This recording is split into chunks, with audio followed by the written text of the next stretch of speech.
Protein powders എടുക്കാം പ്രഗ്നൻസിയിൽ. പക്ഷെ എല്ലാവർക്കും അല്ല. ഇപ്പം സപ്പോസ് ഡയബറ്റിക് ആണ്, ഷുഗർ ലെവൽസ് ഒക്കെ ഭയങ്കര കൂടുതലാണെങ്കിൽ ഇപ്പോൾ ഷുഗർ ഫ്രീ പ്രോട്ടീൻ പൗഡേഴ്സും ഉണ്ട്. സോ എന്തെടുക്കണം, ആരെടുക്കണം, നമ്മളെ ചോദിച്ചിട്ട് വേണം. ഈ ഇൻസ്റ്റന്റ് മിക്സസ് ആണെങ്കിലും ഈ റെഡിമെയ്ഡ് ഫുഡ്സ് ആണെങ്കിലും കൂടുതൽ പ്രിസർവേറ്റീവ്സും കെമിക്കൽസും ആണ്.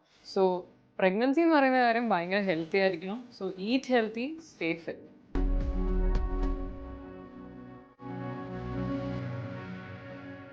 ഇത് ഞാൻ നേരത്തെ പറഞ്ഞല്ലോ, പ്രോസസ്ഡ് ഫുഡോ റെഡിമെയ്ഡ് മിക്സോ both are unhealthy. So why pregnancy?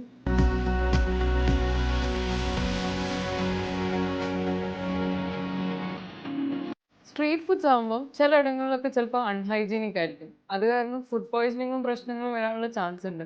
എന്തിനാ വെറുതെ റിസ്ക് എടുക്കുന്നത്? Pregnancy should always be healthy.